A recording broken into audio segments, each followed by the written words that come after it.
Assalamualaikum warahmatullahi wabarakatuh.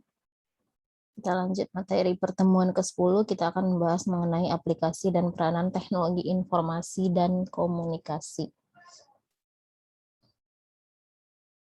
Pada pertemuan ini, di minggu ke-10 ini, kita akan membahas mengenai apa sih peranan dari teknologi informasi dan komunikasi. Nah, berbicara masalah teknologi informasi dan komunikasi yang perkembangannya begitu cepat, secara tidak langsung mengharuskan kita sebagai manusia untuk melakukan atau menggunakan teknologi itu dalam segala aktivitas yang kita lakukan. Sehingga kita bisa katakan bahwa teknologi informasi dan komunikasi sangat berperan dan bermanfaat bagi kehidupan sehari-hari ya. Jadi konsep dari teknologi informasi dan komunikasi ini merupakan gabungan dari dua konsep, yaitu information technology atau teknologi informasi dan communication technology ataupun teknologi komunikasi, atau kita sering menyebutnya sebagai ICT. ICT ini adalah information communication technology ya. Teknologi informasi dan komunikasi.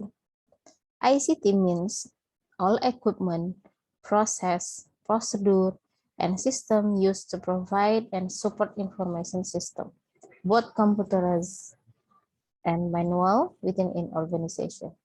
Artinya adalah ICT ini dimaksudkan sebagai sebuah equipment, alat atau proses atau juga prosedur dan sistem yang digunakan untuk menyediakan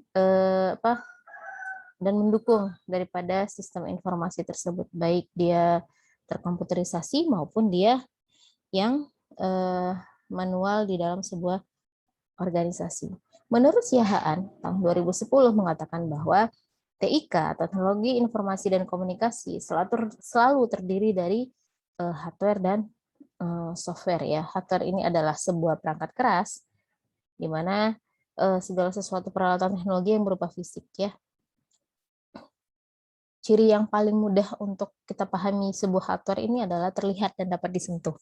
Kemudian software ini adalah perangkat lunak. Software adalah perangkat lunak, yaitu sistem yang dapat menjalankan atau berjalan dalam perangkat keras ya. Atau minggu lalu kita sudah membahas masalah perangkat lunak, bahwa software ini atau perangkat lunak ini merupakan sebuah interface atau media ya, sebuah media yang menghubungkan antara kita sebagai dari user ke perangkat keras atau hardware-nya. Software bisa berupa operating system atau OS, ataupun bisa berupa aplikasi ataupun konten ya. Nah, teknologi informasi dan komunikasi sangat berperan dan bermanfaat bagi kehidupan sehari-hari. Kalau kita lihat sekarang, tiap hari kita selalu disuguhkan dengan sebuah teknologi informasi ya. Hampir tidak ada sisi kehidupan manusia tidak banyak terjamah oleh teknologi informasi dan komunikasi. Artinya sekarang kita berada di era di mana semuanya adalah sudah masuk ke dalam tahap semuanya teknologi informasi. Nanti kita akan bahas peranan-peranan apa saja yang ada yang digunakan dalam ICT ini ya. Ini keuntungan penggunaan TIK atau teknologi informasi dan komunikasi. Yang pertama adalah memudahkan orang dalam berkomunikasi dan memperoleh informasi. Sekarang kita sangat memudahkan ketika kita ingin mencari sebuah informasi, kemudian memudahkan kita dalam berkomunikasi. Jadi sudah lebih gampang dibandingkan dengan dulu. Mungkin kita komunikasi ini masih agak sulit, apalagi berkomunikasi dengan jarak yang jauh ya. Kemudian untuk mendapatkan informasi juga seperti itu. Yang kedua adalah membuka peluang bisnis baru. Efek dari penggunaan TIK, kita bisa menciptakan sebuah bisnis baru. Jadi sekarang yang punya bisnis itu bukanlah orang-orang yang sudah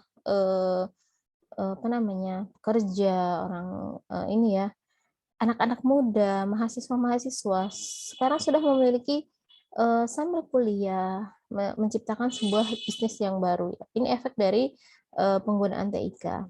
Kemudian mendorong timbulnya proses demokrasi. Kemudian meningkatkan kualitas dan kuantitas layanan publik. Nah, layanan publik ini semakin dari sisi kualitas semakin baik ya, efek dari penggunaan TIK. Kemudian meningkatkan layanan informasi kesehatan jarak jauh atau telemedicine. Jadi dengan adanya pemanfaatan TIK, ketika kita ingin istilahnya berobat ya, tetapi tidak bisa datang langsung ke rumah sakit ataupun ke klinik, kita bisa berdiskusi melalui dengan jarak jauh dengan pihak atau tim kesehatan secara jarak jauh ya. Memperbaiki pendidikan melalui e-learning. Jadi proses e-learning sekarang sudah efek dari teknologi informasi dan komunikasi sudah semakin baik. Mengembangkan kemampuan dan kesadaran masyarakat, memperkaya kebudayaan ya. Kalau kita lihat sekarang dari sisi kebudayaan, nanti kita akan lihat bagaimana peranan dari TIK ini di bidang kebudayaan ya. Jadi nanti ada yang namanya promosi-promosi mengenai budaya, mengenai pariwisata di sini. Kemudian keuntungan penggunaan TIK selanjutnya adalah menunjang pertanian dan menciptakan lapangan kerja ya. Ini adalah keuntungan-keuntungan yang bisa kita dapatkan ketika kita menerapkan TIK atau teknologi informasi dan komunikasi. Nah, ini adalah peranan TIK dalam berbagai bidang. Ada banyak nanti. Yang pertama kita lihat bagaimana peranan TIK dalam bidang industri dan manufacture ya. Bidang industri dan manufacture ini adalah adalah proses perubahan ya dari bahan mentah menjadi bahan baku. Ini adalah manufacturing ya di sini. Nah, di dalam peranan TIK dalam bidang industri dan manufacture ini adalah komputer digunakan pada proses perencanaan sebuah produk baru melalui program desain. Atau mungkin teman-teman sudah pernah mendengar yang namanya CAD, Computer Aided Design. Ini adalah gunanya agar produk yang diinginkan dapat dirancang secara cepat, mudah, dan memiliki ketepatan yang tinggi. Jadi sebelum produk itu dibuat, didesain dulu mau seperti apa produknya. Menggunakan yang namanya sebuah aplikasi Computer Aided Design. Selain itu juga pemanfaatan robot yang secara otomatis melakukan kerja-kerja tertentu dalam sebuah industri yang dikontrol oleh komputer yang tidak mungkin dikerjakan oleh manusia.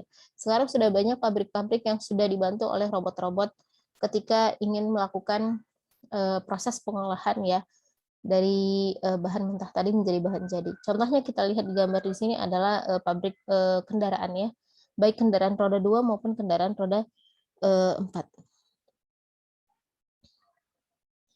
Nah, dalam misalnya contohnya adalah untuk menggambar bentuk desain mobil kita dibutuhkan waktu yang lama dan relatif sulit. Jadi apabila dilakukan secara manual, akan tetapi tadi yang dikatakan di sini ya, ketika kita menggunakan program Computer Aided Design, ini contoh aplikasinya adalah AutoCAD, semua itu bisa dikerjakan dengan cepat dan baik gitu ya, kualitasnya menjadi baik. Nah, contohnya di sini robot ya. Contohnya misalnya tangan-tangan robot dikendalikan oleh komputer, digunakan untuk memasang komponen-komponen yang ada di dalam perakitan baik kendaraan mobil, motor ataupun alat-alat berat lainnya. Ini adalah peranan TIK dalam bidang industri dan manufacture. Kemudian yang kedua adalah peranan TIK dalam bidang kesehatan. Ya, kalau dari sisi kesehatan, kita lihat ya, perkembangan teknologi di bidang kesehatan ini berimplikasi pada perkembangan jenis penyakit dan banyaknya macam dan jenis obat. Ketersediaan informasi obat yang akurat, benar, dan up-to-date merupakan kebutuhan bagi penyedia layanan kesehatan maupun pasien dan masyarakat. Ya. Jadi kalau misalnya dari bidang kesehatan, peranan TIK ini sangat penting. Ketika kita dalam proses pencarian data pasien, kemudian bagaimana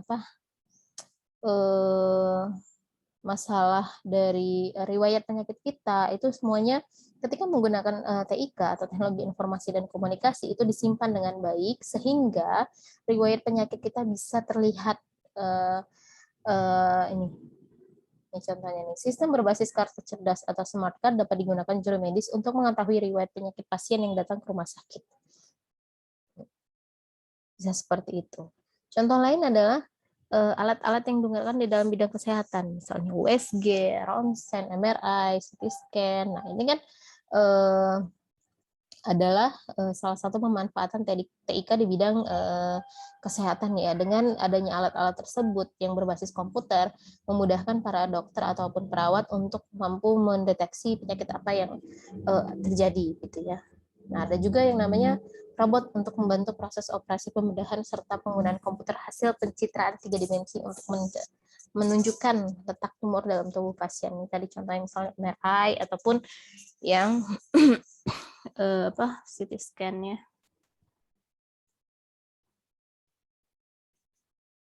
Kemudian peranan TIK dalam bidang militer. Nah, jika di bidang militer, di sini ada yang disebut sebagai information warfare. Kemajuan pesat teknologi informasi secara khusus diimplementasikan dalam konsep yang disebut perang informasi, yang menjadi landasan penting bagi pengembangan doktrin militer di masa yang akan datang. Bagaimana sih peranan TIK dalam bidang militer ini? Nah, ini komputer juga diciptakan untuk tujuan peperangan dalam sistem senjata, pengendalian, dan komunikasi. Kapal perang dan kapal terbang yang modern dipasang dengan peralatan komputer yang canggih untuk membantu dalam proses navigasi ataupun serangan yang lebih tepat ya. Jadi komputer ini digunakan untuk baik dari sisi pengendalian maupun dari sisi komunikasi antar ketika melakukan simulasi ya, ada simulasi peperangan bagi calon prajurit untuk mengurangi biaya, implementasi dari teknologi informasi secara umum berupa konsep revolution in military affairs. Jadi di bidang militer ini bisa membantu para anggota militer ya, tentara misalnya, bagaimana menerapkan teknologi informasi dapat membantu menyediakan informasi yang lebih cepat ya, untuk bagaimana proses pengambilan keputusannya. Soalnya teknologi informasi memungkinkan pasukan mendapat informasi pada waktu dan tempat yang tepat, sehingga strategi yang akan digunakan seperti apa bisa dilakukan strategi yang lebih cepat dan tepat. Itu yang bidang militer. Sekarang sebenarnya sudah banyak untuk bidang militer. Kemudian dari sisi bagaimana simulasi perang, simulasi menggunakan kendaraan-kendaraan perang, itu semuanya ada simulasinya yang sudah terkomputerisasi, yang sudah memanfaatkan teknologi informasi dan komunikasi. Peranan yang selanjutnya adalah peranan TIK dalam bidang pemerintahan. Mungkin teman-teman di sini pernah mendengar yang namanya e-government ya, e-government. Tujuan dari pemanfaatan TIK dalam pemerintahan ini adalah agar pelayanan kepada masyarakat dapat lebih efisien. Nah, sekarang kita sudah merasakan efek dari TIK di sisi pemerintahan ya. Birokrasi lebih gampang, tidak berbelit-belit, kemudian semuanya dari satu pintu, tidak dilempar atau dipingpong ke sana kemari gitu ya.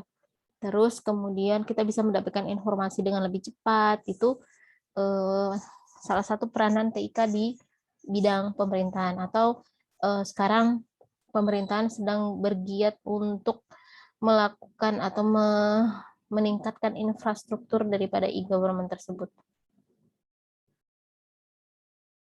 TIK juga dapat mendukung pengelolaan pemerintahan yang lebih efisien dan bisa meningkatkan komunikasi antara pemerintah dengan sektor usaha dan industri. Nah, apa saja manfaat e-government yang dapat kita rasakan? Yang pertama adalah pelayanan yang lebih baik kepada masyarakat ya. Artinya kita bisa sebagai masyarakat bisa mendapatkan informasi yang disediakan 24 jam sehari tanpa harus menunggu dibukanya kantor. Misalnya ya, informasi yang dicari bisa dari rumah, tidak harus datang ke kantor pemerintahan. Nah, itu salah satu manfaat di government. yang kita rasakan. Yang kedua adalah peningkatan hubungan antara pemerintah, pelaku bisnis, dan masyarakat umum. Artinya di sini ada transparansi atau keterbukaan, sehingga bisa diharapkan nanti hubungan antara berbagai pihak menjadi lebih baik, atau tidak adanya saling curiga antara satu pihak dengan pihak lain, baik pemerintah, pelaku bisnis, maupun masyarakat umum. Manfaat yang ketiga adalah pemberdayaan masyarakat melalui informasi yang mudah diperoleh. Jadi di sini ketika adanya informasi yang mencukupi, masyarakat akan belajar untuk dapat menentukan pilihannya. Misalnya nih tentang data-data tentang sekolah, bagaimana jumlah kelasnya, daya tampung muridnya seperti apa, passing grade-nya. Jadi itu ditampilkan secara online, secara terbuka kepada masyarakat, sehingga calon murid atau misalnya wali murid itu bisa melakukan survei, ini apa yang harus dilakukan sebagai anak nanti untuk bisa sekolah di mana gitu ya. Nah itu pemanfaatan yang ketiga. Yang keempat adalah pelaksanaan pemerintahan yang lebih efisien. Koordinasi pemerintahan dapat dilakukan melalui email atau bahkan video conference. Ya, jadi dari sisi misalnya luas area Indonesia ini kan sangat besar. Jadi hal ini bisa sangat membantu ya. Jadi proses koordinasi antara pimpinan satu daerah ke daerah yang lain ataupun terhadap wilayah pusat itu lebih cepat dan lebih efisien dengan memanfaatkan TIK. Apa saja contoh-contoh dari peranan TIK dalam bidang pemerintahan? Ini adalah penyimpanan dan pembuatan database penduduk ataupun pembuatan IKTP ya. Yang selanjutnya adalah peranan TIK dalam bidang ekonomi. Kalau dalam bidang ekonomi ini nggak jauh-jauh daripada meningkatkan pelayanan kepada masyarakat, meningkatkan akurasi dan kecepatan perhitungan, menyediakan informasi ekonomi dan keuangan yang up to date ya. Semua bidang kehidupan ini sudah tidak bisa dipisahkan dengan penggunaan perangkat TIK. Apa sih contoh-contoh TIK dalam bidang ekonomi? Ini yang pertama adalah e-banking. Nah, e-banking ini sekarang semuanya adalah sudah berbasis e-banking, electronic banking. Artinya perbankan dijalankan melalui media elektronik. Contohnya, misalnya dengan pemanfaatan ATM, bisa pakai phone banking misalnya, atau internet banking, m-banking, atau mobile banking. Jadi semuanya proses transaksi-transaksi perbankan itu bisa dilakukan di mana saja asal sudah terhubung dengan internet. ATM misalnya ya. Jadi kita tidak perlu antri lagi di bank untuk misalnya mengambil uang ataupun melakukan store uang. Atau ingin melakukan transfer uang bisa melalui internet banking ataupun melalui m-banking. Kemudian yang kedua adalah e-commerce atau perdagangan elektronik atau e-dagang. Nah, sekarang semuanya itu proses jual beli, penyebaran, pemasaran barang dan jasa bisa melalui elektronik commerce atau perdagangan elektronik yang terhubung, bisa melalui ya e-commerce ini bisa melalui internet, bisa pakai TV, bisa pakai website ya. Dan ini melibatkan ketika kita menerapkan e-commerce, nah nanti proses transfer dana elektronik itu semuanya dilakukan secara elektronik atau secara online. Yang ketiga adalah m-dagang atau m-commerce. Ini adalah mobile commerce, yaitu sistem perdagangannya atau e-commerce-nya menggunakan peralatan portable atau mobile ya, misalnya pakai telepon genggam, pakai handphone dan sebagainya. Sehingga bisa kita melakukan perpindahan dari satu tempat ke tempat yang lain tanpa tanpa repot ya. Itu yang mobile commerce. Yang keempat adalah L dagang atau L commerce. L ini adalah berhubungan dengan location. Jadi location commerce ini adalah e-commerce yang menekankan pada pencarian informasi lokasi yang dihasilkan oleh peralatan GPS atau Global Positioning System dan satelit. Ini contoh yang paling gampang adalah ketika kita melakukan proses misalnya kita mau melakukan penelusuran paket pengiriman barang ya, kita kan bisa tracking lokasi paket ada di mana. Itu menggunakan yang namanya e-commerce, location commerce. Atau misalnya ingin melakukan pembelian makanan secara online, misalnya pakai GoFood, Shopee Food, itu adalah salah satu penerapan dari namanya location commerce ya, menekankan kepada pencarian informasi lokasi yang dihasilkan melalui GPS. Ini adalah peranan TIK dalam bidang ekonomi. Bagaimana peranan TIK dalam bidang pariwisata dan kebudayaan? Tadi sudah saya jelaskan di awal. Ketika kita menerapkan teknologi informasi dan komunikasi di bidang pariwisata dan TIK dan kebudayaan, peranannya adalah yang pertama bisa meningkatkan pariwisata dan kebudayaan suatu daerah. Jadi dengan pemanfaatan TIK, kita jadi tahu bahwa ternyata di daerah sini itu ada objek wisata yang bagus, di daerah A itu ada objek wisata yang bagus. Karena apa? Karena adanya saling sharing objek wisata daerah masing-masing dengan memanfaatkan TIK tadi ya. Efek dari terkoneksi dengan internet, setiap orang bisa sharing tempat lokasi objek wisata yang baru atau objek wisata yang bagus gitu. Kemudian peranan TIK yang kedua adalah mempromosikan pariwisata dan kebudayaan kemancanegara. Itu sudah lebih gampang karena adanya pemanfaatan TIK tadi. Dengan catatan adalah kita sudah terhubung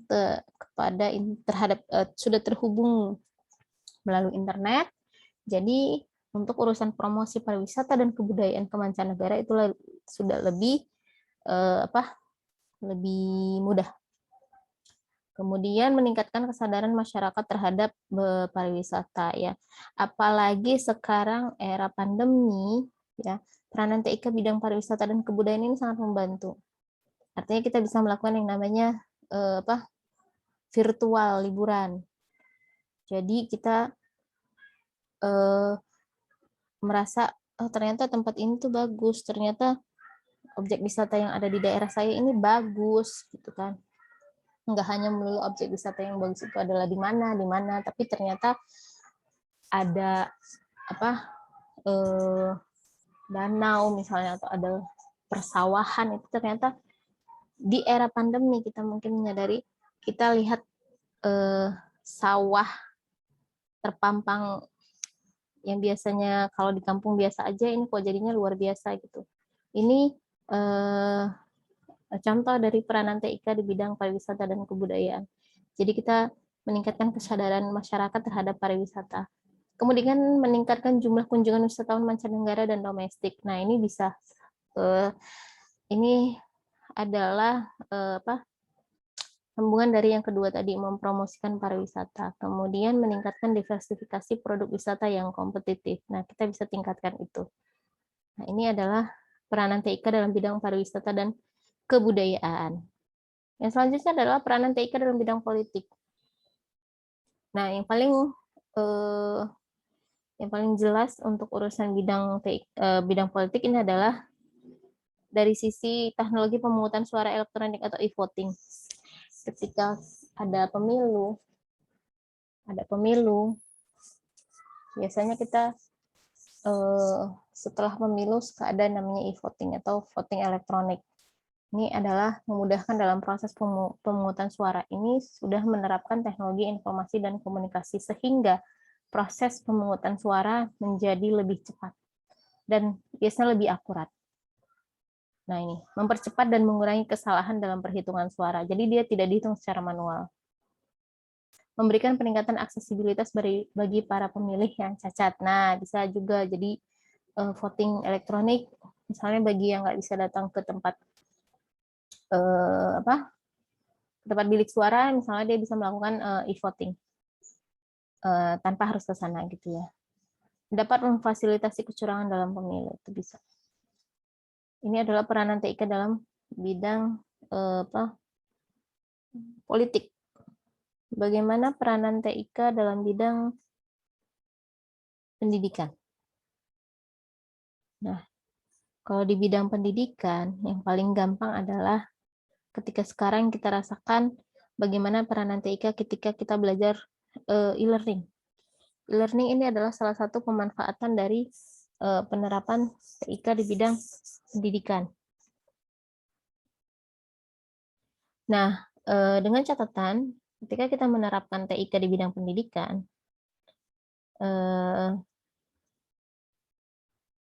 internet ini adalah merupakan satu hal yang harus ada ketika ingin menerapkan e-learning ya, pembelajaran jarak jauh. Sehingga bagaimana kemampuan dan karakteristik memungkinkan terjadinya proses belajar mengajar jarak jauh atau e-learning menjadi lebih efisien dan lebih efektif. Dengan hadirnya e-learning, setiap siswa bisa mengakses materi pembelajaran yang disediakan melalui situs.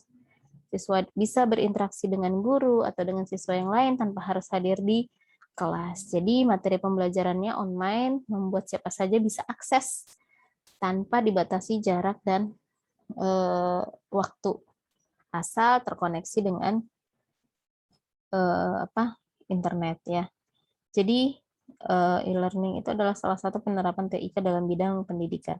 6 peranan TIK dalam bidang pendidikan apa saja? TIK ini sebagai skill dan kompetensi. Artinya TIK ini bisa masuk ke dalam semua lapisan masyarakat, ya, sesuai dengan kompetensi dan skill masing-masing. TIK sebagai infrastruktur pembelajaran. Jadi adanya bahan ajar dalam format digital ini bisa dilakukan di sini. Kemudian bisa belajar di mana saja, tidak harus di kelas. Apalagi TIK sebagai sumber bahan belajar. Ya, sebagai bahan belajar. Jadi kita belajar nggak harus dari guru kita, bisa dari guru yang lain. Kita bisa ambil dari luar negeri, bisa dari dalam negeri, bisa. Ilmunya yang berkembang dengan cepat ya, kita bisa belajar sendiri di sini. Mampu berinovasi, memikirkan atau punya sesuatu hal yang baru ya. TIK sebagai alat bantu dan fasilitas pembelajaran. Ya, jadi TIK ini adalah sebagai alat bantu dan fasilitas dari pembelajaran ya. Jadi pelajar bisa melakukan eksplorasi terhadap pengetahuannya secara lebih luas dan bisa lebih mandiri. Tadi yang dikatakan tidak dibatasi oleh jarak dan waktu. Kemudian TIK sebagai pendukung manajemen pembelajaran.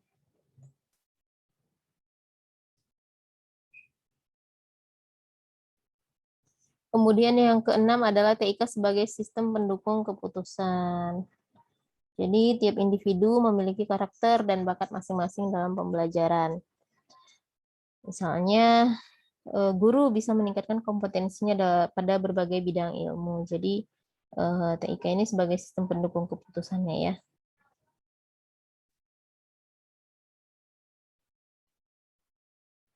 Nah ini adalah contoh dari penerapan dari TIK dalam berbagai bidang, baik bidang manufacturing, kesehatan, militer, pemerintahan, ekonomi, politik, bahkan sampai dengan bidang pendidikan. Sampai di sini materi untuk hari ini, mudah-mudahan bermanfaat. Terima kasih. Assalamualaikum warahmatullahi wabarakatuh.